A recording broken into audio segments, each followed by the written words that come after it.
broadcast network, AFTERBUZZ TV. Over 20 million weekly downloads in over 150 countries, and your number one source for after-show entertainment.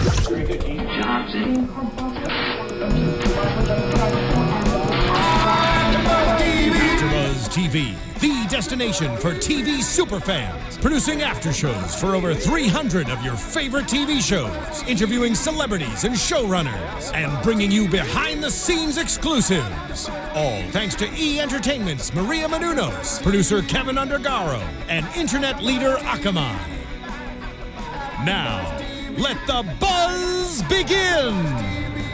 Welcome, ladies and gentlemen, to another after show here at AFTERBUZZ TV for Falling Skies, Episode 8. We've got 2 more episodes left. The number of hosts on this show is the number of episodes we've got left after the discussion of this episode.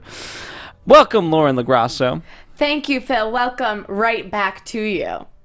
Welcome, welcome. All right. So, a lot to discuss. We kind of pick up exactly where we're told execution by death. We get the opening moments when it's the drum, cut to black, the drum, cut to black, the drum, cut to black, and then we see 7 hours earlier. I was like, ooh, okay. Yep. I really want, I was curious what we're gonna see, but obviously it made sense. They gave us a little teaser and they took it back. Typical. It was a great tension-building moment. What do you think overall of this episode? I thought it was amazing. It had me on the edge of my seat the whole time. I noticed myself holding my breath several times, so you know it's a good episode when you stop breathing. I loved it. How about yourself? Fantastic. Yeah. It's wrapping things up. We got all really the elements. nicely. We got death, we got war, we got Pope, we got love. Pope love! No. Pope and love. Like Pope Francis, leader of the Catholic Church. Sure, we'll go with that. All right, so let's start with kind of this is more event based, but we'll still try to break it down in terms of subjects. Let's start with the Overlord. The Overlord that had Katie in control. That's right. That guy is dead as a doornail now. Choked by a belt buckle. That was awesome. I love when he was talking to it too. He's like, "What'd you do to her? What'd you do to Katie?" And we never got an answer. No, he didn't, because he was dead. Mm-hmm. Yeah. But I thought that was a brilliant plan, and I love that he appealed to that. I'm sorry, do you know his name? One of the guys that helped? Wolf. Okay, I love that he appealed to Wolf, and he helped him, and they devised a perfect plan to really bring to light what was going on.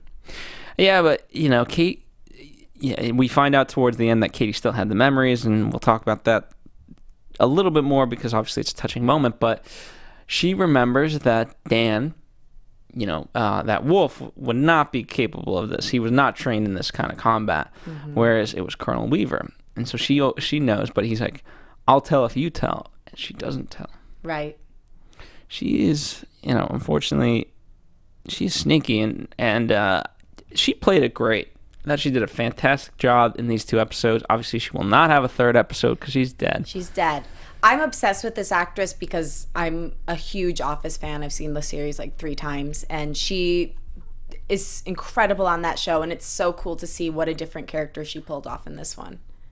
Did you see her in The Office? I've only seen the British Office. Oh, okay. If you ever get to check it out, she was so good. I will not accept the U.S. Office as a version of The Office into my life. That's so interesting. I actually can't get on board with the British Office, so you and I are exact opposites. There you go. That's neither here nor there, No, it isn't. But I thought she did an incredible job.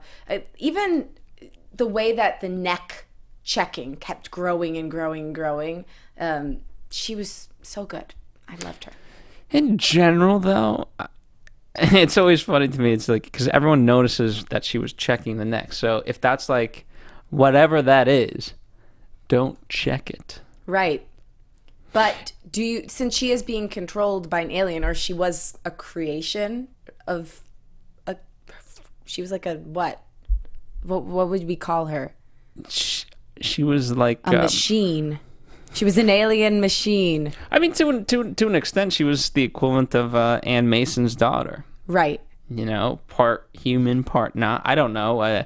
I'm sure there's going to be crazy theories about that. To me, I always look at just the end result of whatever it is rather than now going back and fully speculating. But maybe for whatever reason, because of the being she wasn't able to understand that might look suspicious. The little Cochise has learned a lot during this time, but I don't know. You have to. I don't think because she got in the accident or whatever we're calling it 6 weeks ago, and 6 weeks kept being the number that was brought up when she showed Weaver the number of bodies in the cemetery, if we're going to call it that. She said, these are all the traitors we've gotten in 6 weeks. So I believe she's only been like this for 6 weeks. And even past in the last episode, I believe it was specifically Wolf. He referenced, she wasn't like this. It was just about 6 weeks ago that this started happening. So I really think she was always her, and she really was trained by Colonel Weaver the right way, and it just was unfortunate. Yeah, absolutely. I just think that obviously she was a machine in these past 6 weeks. So an alien machine.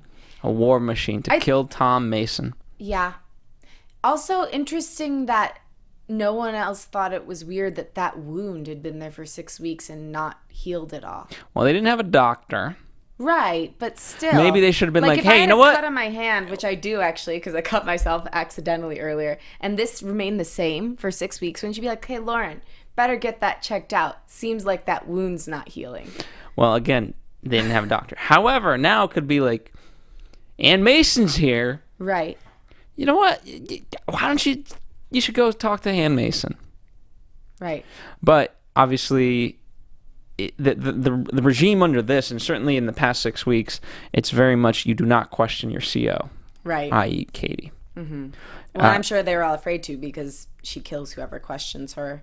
Yeah, and that kept being the word that was thrown out a lot, rightfully so, which was fear. This whole 14th Virginia is all fear-based. Mm-hmm. And that's what she instilled. She did. But that is all coming to an end with her death and her black blood. Was it fitting that it was Colonel Weaver who took her life?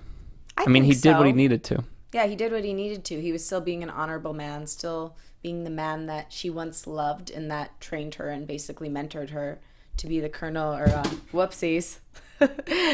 That was a small drop. It's okay, folks. To be the soldier that she is.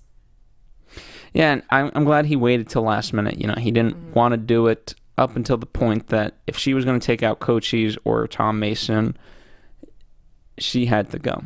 Yeah. And it didn't give him any pleasure, but he had to do what he had to do, and that's what Colonel Weaver was great at. Even the moment afterwards between him and Wolf, there's still plenty to do. Mm-hmm. Stop looking at me like some sort of school kid. Right. That was a nice moment. Sad. Indeed.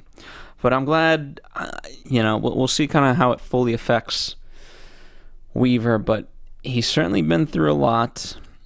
I mean, he is a legitimate colonel who's been through war. Obviously, as Wolf points out, this man is deserving of a medal. I'm sure, certainly he is. What did he call him? A puppet master? Yeah. Or a puppeteer? A puppeteer. Yeah. He is. And I kept thinking, just step up, Colonel, just step up. But now, in that scene, I really realized he was controlling the whole thing from above, which was a way smarter way to do it, because otherwise all hell would have broken loose. Yeah, he knows how to do this. Mm-hmm. He knows how to connect. He knows when actions need to be taken. I mean, we saw it with why am I forgetting his name? Our friend from 2 episodes ago when we found him, who discovered he was in this episode a couple times too. I really liked him. Yeah, the guy in the distillery who found the Shveni weapon that we used today. Yeah, and we'll talk about that obviously. So all in all, in terms of Katie, I thought fantastic for performance. This whole episode just really goes to show how dark it could have been, and obviously we'll talk about Pope's camp, but these are the beginnings to get to that sort of level. just in a different type of control and different type of mentality. You know, you mean they could have gotten to the level where Pope is at? Yes. Yeah, totally. You know, they weren't far off. No, it was just a lot more regimented and structured. Yeah, structured. It's one of those things where, like, okay, you know, if we're going to compare this really quickly, where Pope's camp is, you know, let's say violence and killing your own humanity, but you know, it's on the surface, okay. But then, in the sense of the 14th Virginia, what's bad about it? It's the negation of the negation. It's violence and hatred towards your own race, masked as love, masked as control. Worse. That's what I'm saying. Yeah, because I'd rather know someone is a terrible person and have them be a terrible person toward me than to smile at me and then go do things behind my back. That's what I'm saying. At least you know what you're fighting when you have a clear picture of what's in front of you. Yeah. It's always, you know, people forget it's not hate that's terrible. It's hate disguised as love. So, and that's what we call in literature the negation of the negation. There we go. We've all learned something tonight, folks.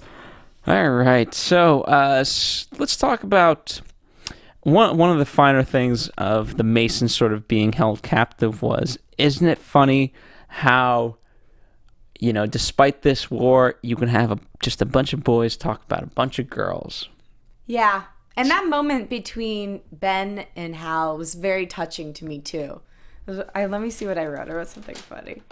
Oh, Hal and Ben connect and forgive each other. That's totally not funny, but it was true. It was sweet. I awed a little bit. It was just nice to see the two guys have an honest conversation. Yeah. And I was hoping maybe Ben could get together with Isabella. And it seems like, you know, hey, I think that's where we're headed, certainly at least from that conversation. I'm like, hey, tell me more about this Isabella girl. Because we have the same taste in girls. I love that. Yeah. And obviously then Maggie comes forth of, hey, I did it for you. What a moment. Now, they didn't embrace yet. The camera didn't go 360 as they kissed with music swelling.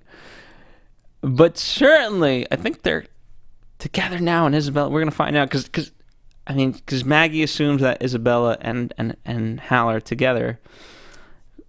I don't think so. No, I don't think so. And especially because of what Drew said to us last week, it made me think that they kind of just shared a moment in time. There was never any intent to have a relationship past that. Yeah, I would agree. Yeah. I know you were happy about that moment because you've been really rooting for them this whole time. 5 seasons we've all been rooting. Yeah, it would be nice to have them get their resolution. And I think at the very least, the seeds have been planted for that to happen. So let's hope it grows into a beautiful flower of love. Yeah, and you know what? It'll be funny how they kind of handle Isabel and Ben, because I think we're headed that way, and hopefully it's not contrived in the sense of, hey, you know what, Isabella and Ben, why don't you go get some water from the well and bring it back, but take the long route. Don't worry about being on time. Take the long way. Yeah, I thought you were gonna go into the Mazda spot right there. No, no. Not this week. Mazda's been great, and Mazda's gotten their point across, and so, Mazda's been a great sponsor of this show. We appreciate them. We do. All right. Anything else about this relationship that we want to talk about? I mean, obviously it was very brief. There was so much more to discuss that I'm sure, that'll be made more of in the finale. Mm-hmm. But it was still nonetheless a great kind of moment. I was just happy. Sorry, go ahead. No, go ahead. I was just happy with it. I thought that they didn't do it. It wasn't overkill. It wasn't over the top. It was just enough. It was just what we needed to take us to the next episode feeling at peace with the situation. And I think they'll make great sister-in-laws. Is that what they would be? Yes. Because they're already getting along, Kaggle, worst name in the world. I cannot believe that is that guy's name. I mean, it makes sense. He would be. It was Kegel, right? Kegel, yeah. Yeah. So Kegel got killed because he was a pig. Kegel got killed, yo. And Isabella said, you would have done the same thing. And so, they've really been bonding in a nice way. And I think they would make great sister-in-laws. I think so too. They're two badass women. I was going to say the B word, but I held myself back. Because that's derogatory. That's derogatory. And I'm a feminist. But damn, those girls can kick some butt. Yeah, they can. They're amazing. And I love their little banter back and forth with each other. It's awesome. What did you like about it? They're just both so sarcastic. They really feed off of each other well. And I love that they're having this hilarious dialogue while kicking all these guys' asses. There you go. Tonight's show also reminded me of a show called The Great Escape, which was also on TNT. It only lasted for one season and 9 episodes. But I don't know if it's on TNT or whatnot, but feel free to dig through the archives if it's all possible somewhere. It was a great little show. It was all about like these, jailbreaks and escaping, and that's what this episode felt like. It was a good jailbreak episode. It was. Well, I liked it because people kept breaking out. It was like you think one breakout's over, but then there's another, and then there's another. Yeah. So that was interesting too. What did you think about when Tom left and decided to stay outside of the gates? I was shocked that he decided to do that, and it all makes sense in the end. But do you think in that moment he had the foresight of what he was going to have to do eventually to go back to the camp and get the others? A couple of things. So, I think this all started with Shelton, right? Lieutenant Shelton. And we'll Right. backtrack in 1 second. But to answer your question, he had a trust. The fact that he was able to convince Shelton of this, and Shelton's go do this. I'll take care of him. So he's like, okay, you know what? Let me do this. And he knew that they're not going to execute. They're not going to execute him in the moment. I mean, they could have, but it was certainly confirmed as he overheard the dialogue of Katie, and so he knew, okay, they're still going to be executed, but it's still going to be in the morning as opposed to right now. And so he knew he had some time, so let him regroup and go from there. Now, I think, obviously, as soon as Shelton was shot, part of him was like, do I go or do I stay? However, he had that connection with Weaver, and Weaver let him know, I still got this. Right. And so he's like, okay, let me stick to the plan. And he did. Even though it was really hard for him. Absolutely. Yeah. But sometimes, going back a couple episodes when Pope says, what have you ever sacrificed? To see your family get tortured in that way, I mean... That's a huge sacrifice. Yeah. Also, I just can't help but think about how wildly ironic all of this is now that Pope's just killing people for sport. Oh, absolutely. Yeah. He's the biggest hypocrite on earth. Mm-hmm. So, even more so than Katie. Yeah, because she wasn't even a human, so she couldn't help it. There you go. But let's backtrack. What did you think of Lieutenant Shelton? And I thought that was... I thought that was a great character. I thought it was a great story with him. He is an excellent actor.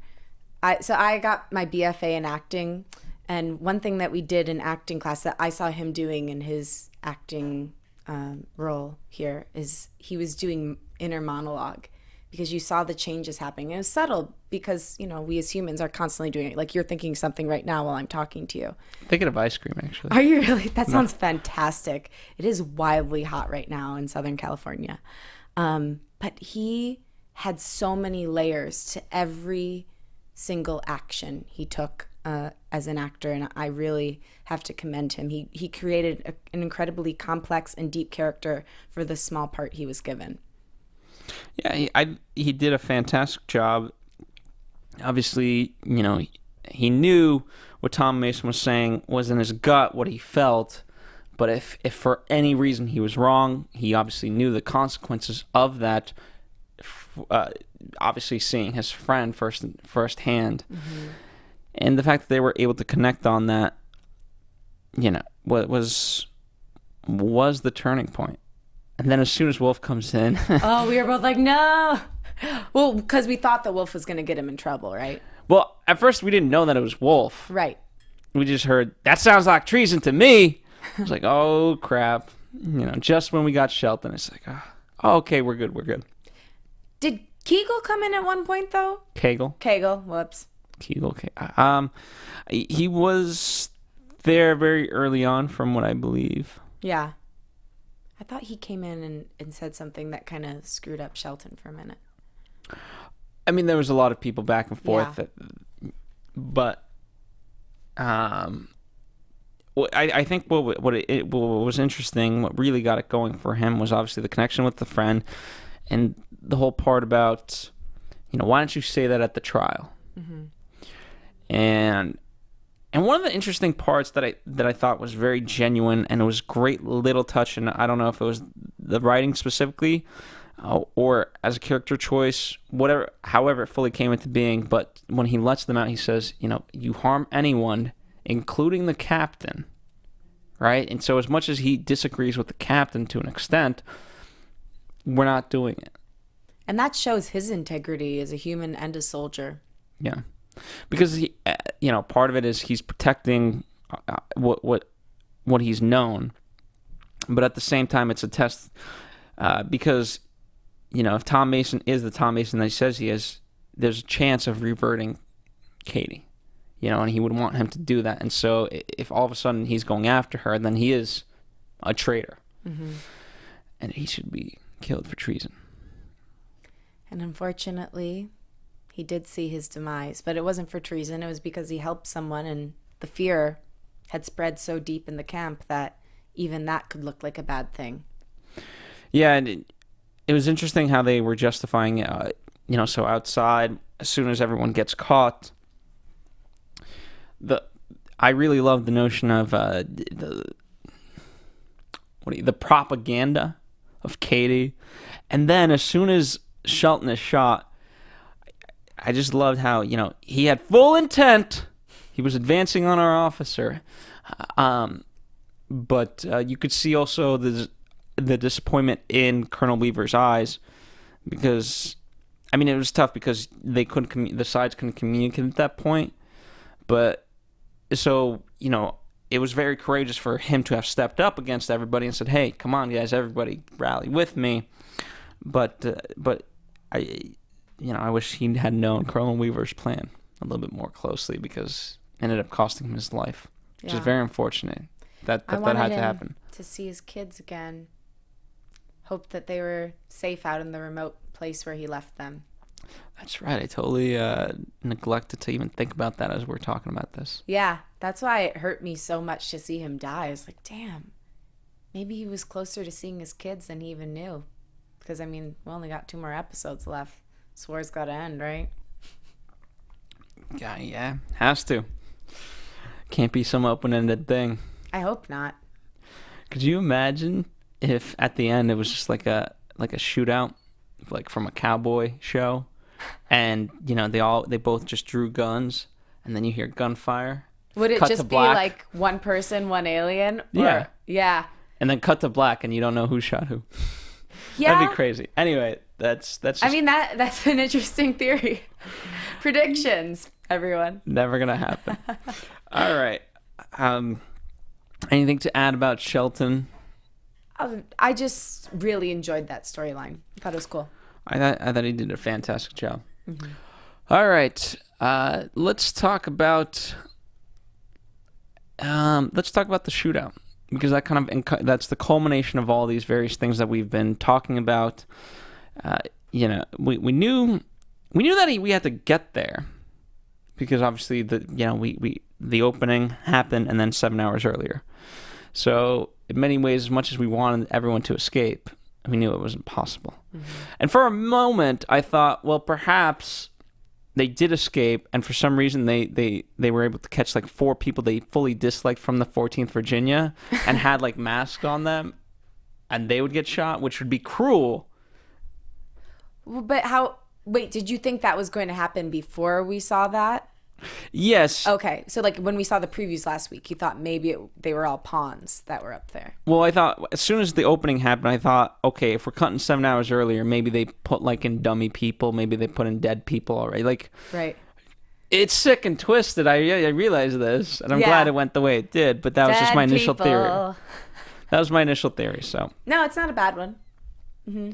Except I feel like they've gotten even more toward being pacifists recently. So I feel that I'm glad they didn't do that, because I think it would have been going against what they stand for, at least at this current juncture. Yes.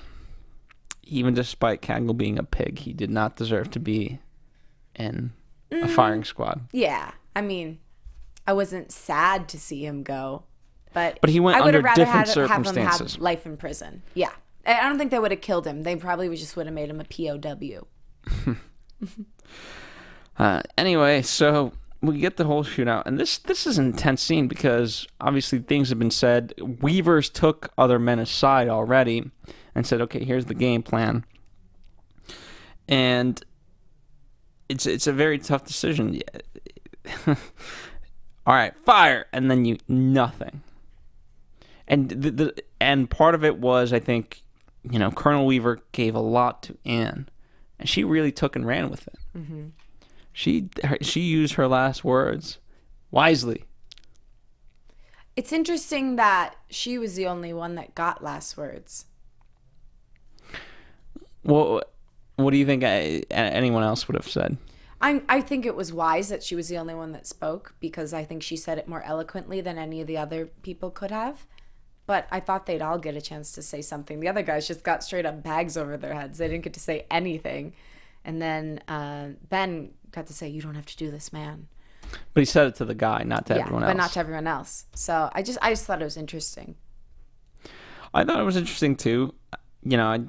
Obviously, number one, I don't think we had time for everyone's little pick-me-up speech. Soliloquy. For the sake of the story, I think they did the right thing. Yes. Yeah. For the sake of actual what should have happened, no. Right. Everyone should have gotten a chance to speak. Yeah. So, but the speech was powerful. Everyone kind of, at that point, most people had been converted and understood that this was indeed a witch hunt. And especially, while sad that Shelton did die, I think that really resonated with most people, the fact that he did stand up in that moment, and it took a lot of courage for him to do so. Mm-hmm. They didn't want that to be in vain. Right, and I think that they realized that the longer this goes on, he was a good man. Clearly, Shelton was a good man. He didn't do anything. What are the chances for them that they're not going to get killed too? Yeah. And that's what I think that's what was great about Anne's message, was because she was really resonating with what happened with him. Mm-hmm. Like, if I have to be the one that makes you understand that we need to go fight the enemy and ourselves, because they've already seen the graves. 6 weeks of this, it hasn't been good, and so I'm glad that they didn't have to kill one more to learn that lesson.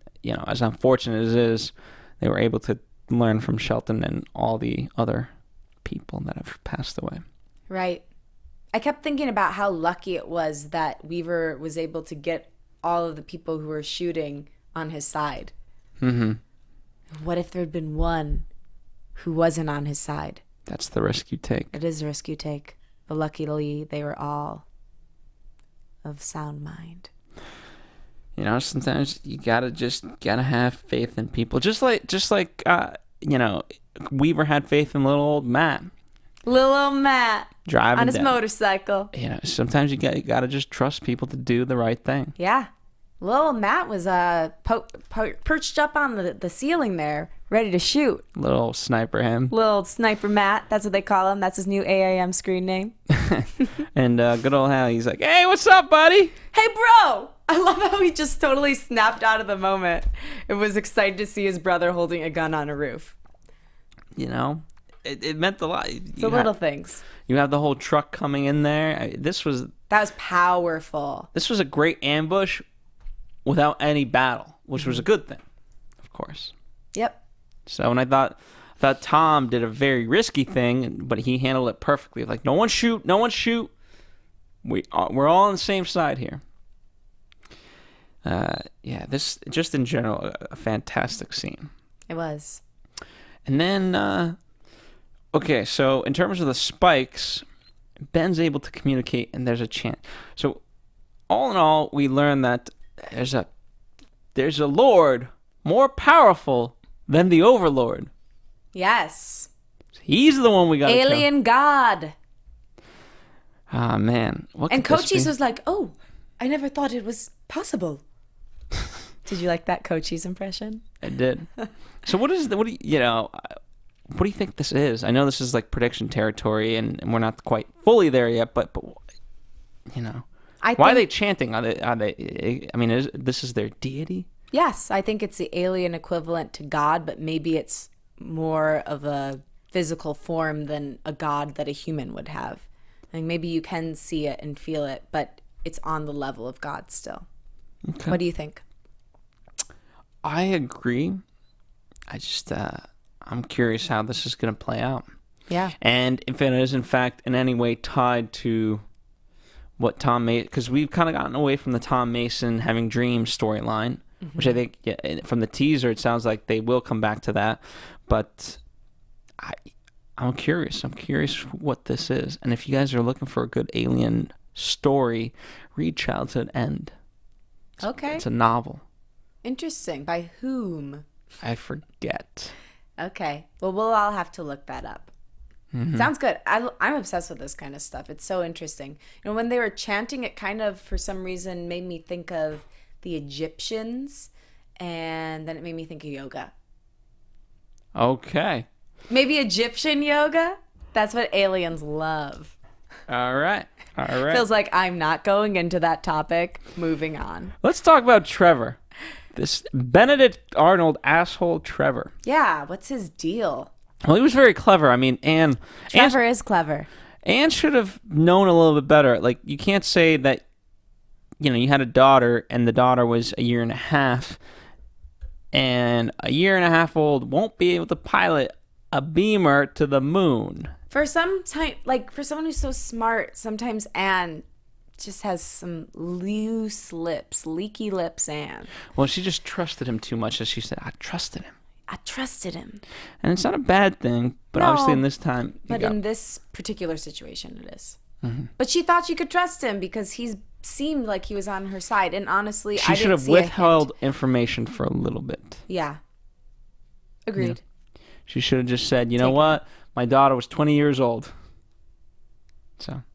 Yeah, that should be the story from now on, for sure. For the time being. And then once the war is won, you can tell people, yeah, I had an alien baby. It'll be a great story. It's season 4 of Falling Skies. Yeah. But I'm saying for Anne to tell in the future, once the world's back to normal. Yeah. Great party story. And then Trevor, I don't know how to feel about this guy because we barely know him from last episode, and he was so weak, and now his life is good, and then he's just this asshole. I was just confused by him. At first I thought, oh my God, is he the alien god? Like, he's the alien god caught in Trevor's body. But then when he went to go see Pope, I was like, what's the association? No, he's a there? human. Yeah, I'm getting that now. He's just straight up, jackety human. Jackety human. Yeah, I don't. What do you think his association to Pope is? Well, nothing. He just got caught by the lookout men. Okay. And that was it. And in order to save his life, I don't know, he was spewing anything that he could, and obviously Pope's men know about Tom Mason. So any mention of Tom Mason, boom, what you got? And this felt like Mad Max meets, I don't know, it meets like Gladiator. Mm-hmm. Yeah. Did you watch Game of Thrones? No. Okay. It reminded me of the most recent season. Gladiator type situation. Well, let's not spoil it for the people. We won't. That won't spoil anything.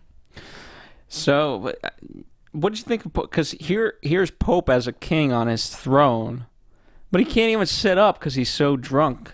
But he has the wherewithal to throw the gun at the guy who's losing to see if he'll shoot the guy that's beating him.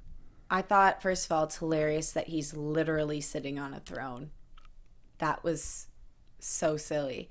Again, like I said in the beginning, he's totally a hypocrite because he went against Tom because he says Tom has killed so many people. Now he's killing people for fun.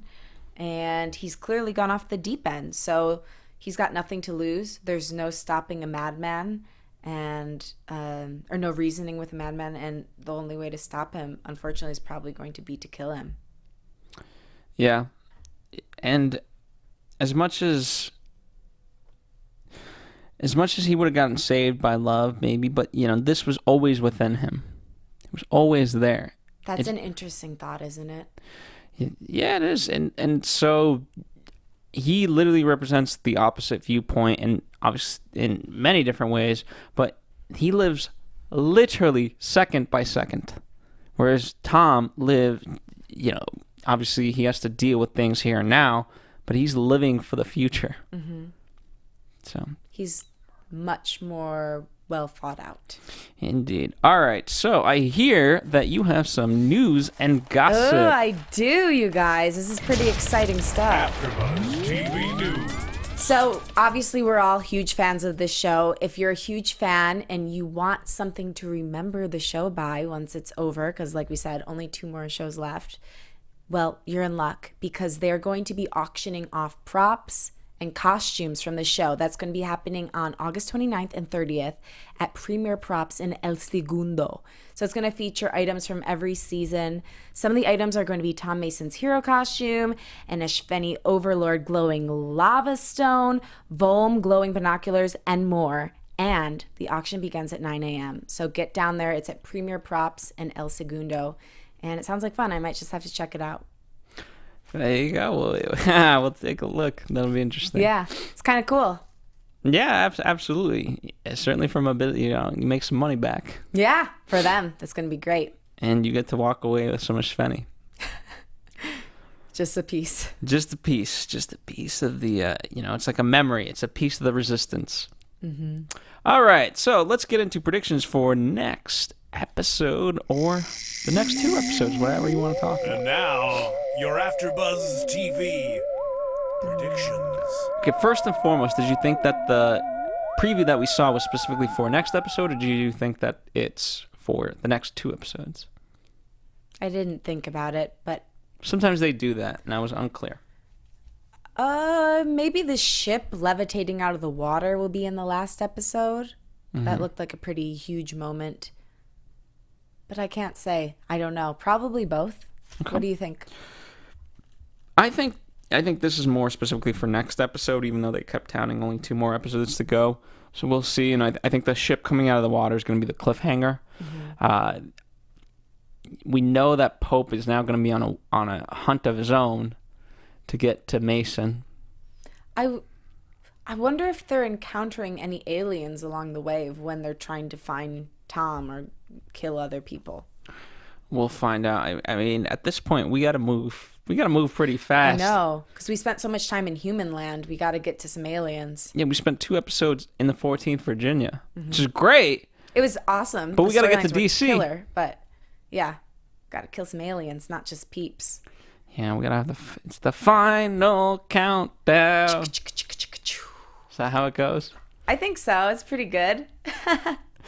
Yeah, what are your thoughts? What are your predictions? And what is this alien? What is this ship? Is that the Overlord?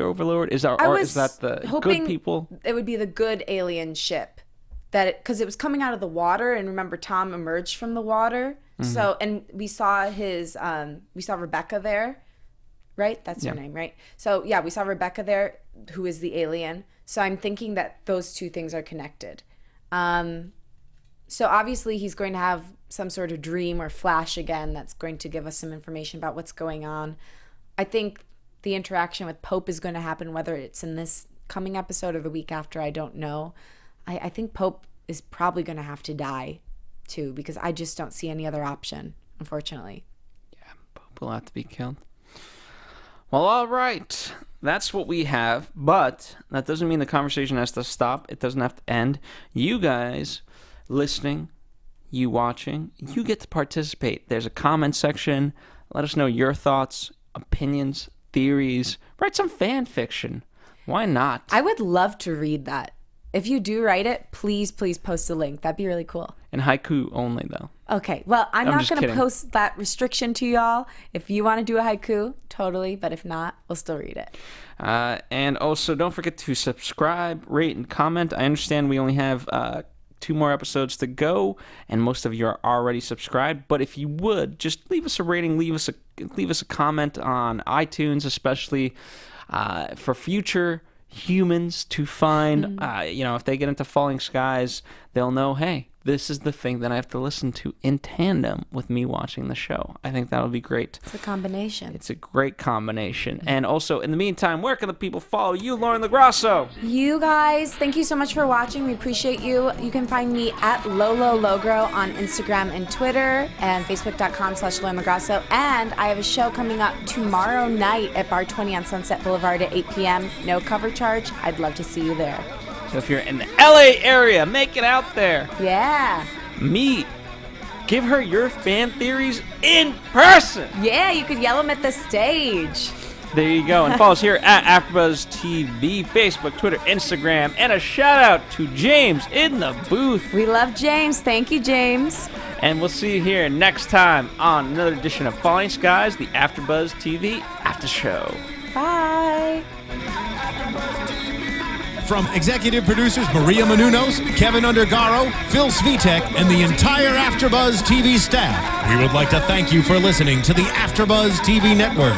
To watch or listen to other after shows and post comments or questions, be sure to visit AfterBuzzTV.com. I'm Sir Richard Wentworth, and this has been a presentation of AfterBuzz TV. Buzz you later. The views expressed herein are those of the hosts only and do not necessarily reflect the views of AfterBuzz TV or its owners or principals.